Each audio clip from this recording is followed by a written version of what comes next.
We similarly saw from TV Pakistan, if you'd like to entertain my question also. The world is not stupid. You're not going to confuse anybody anymore. So I hope through your channel that message goes. I really don't see the basis for your question. In your response, you said, quote, "It is hypocrisy." I thought you were supposed to ask me a question.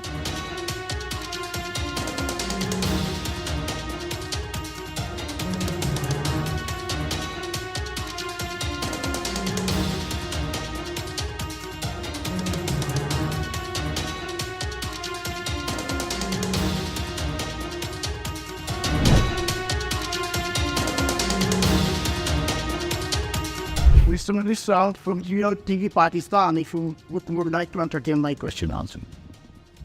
Okay. How about Kulbhushan? First of all, India and Pakistan have been accusing each other about terrorism. Hina Rabbani, as you said, yesterday, she brought up... Could you come to the question? My question is, how long South Asia is going to see this terrorism disseminating from New Delhi, Kabul, and Pakistan? How long they are going to be at war, number one? And second, how about the UN Security Council resolutions on Kashmir? Does India abide by it or not? You're asking the wrong minister when you say, how long will we do this? Because it is the ministers of Pakistan who will tell you how long Pakistan intends to practice terrorism. So, look, at the end of the day, the world is not stupid, the world is not forgetful, and the world does, increasingly call out countries and organizations and people who indulge in terrorism.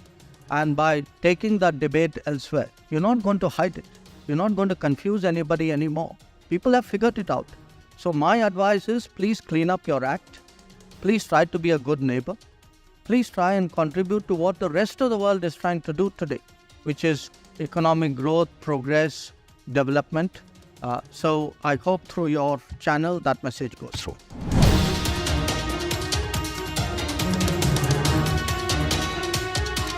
India has extended the import of Russian oil. It is a totally opposite position of the European sanction.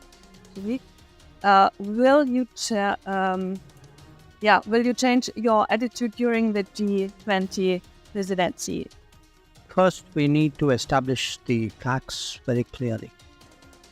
The European Union, between February 24th and 17th November, has imported more fossil fuel from Russia than the next 10 countries combined. Just as I were to give you an India comparison, the oil import in European Union is like 6 times what India has imported. Gas is infinity times because we don't import, whereas European Union has imported $50 billion worth, 50 billion euros worth. Even coal imports from Russia by European Union, I'm not singling any particular country, is 50% more than India's import. So the remark that you made that, this is the way the European Union is going and this is the way India is going, I would very respectfully suggest maybe European Union is actually doing something very much more than India is doing it.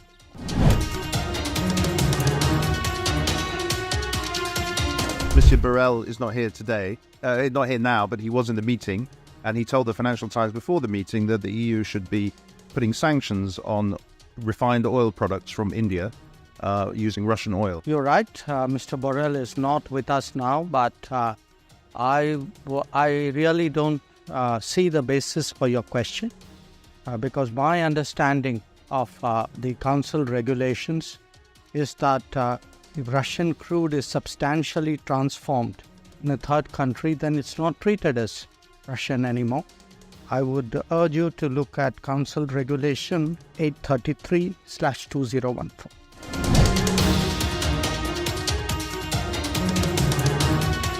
I actually want to follow up with something you said at an India Today event a while ago. You were asked about India's downgrading in Freedom House and VDEM and other democracy scores.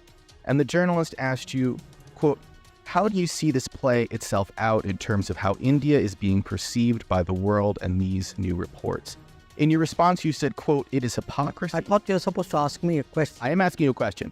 It is hypocrisy. We have a self-appointed custodians of the world who find it difficult to stomach that someone in India is not looking for their approval, is not willing to play the game they want to play. That doesn't actually answer the journalist's question. So I want to ask you again, are you concerned that perceived democratic backsliding in India is going to undermine its efforts to become a rising power in the world? I think it answers the question if you would be objective enough to understand it.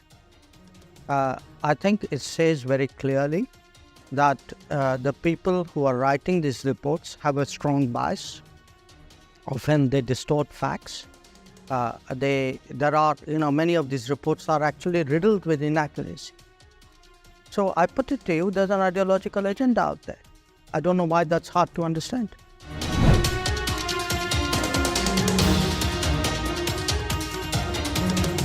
I just wanted to follow up, Minister, with a quick clarification. You're saying you have no evidence. This is related to the Canadian story, which I'm sure you're sick of speaking about.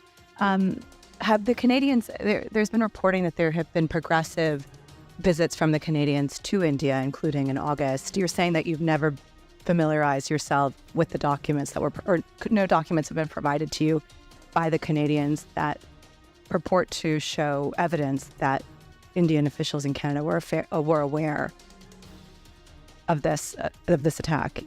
You have not seen Let me understand that. Are you saying the Canadians gave us documents? I'm asking you if the Canadians gave you the intercepted documents. No, look, Indian diplomatic communication. I have said that if somebody gives us specific or relevant information, we're prepared to look at it. So you have not received those intercepted communications from If I had, would I not be looking at it? I'm asking you for a yes or no. I think he's given us the answer. And then the other question I was going to ask No, I'm not answering a second. Oh.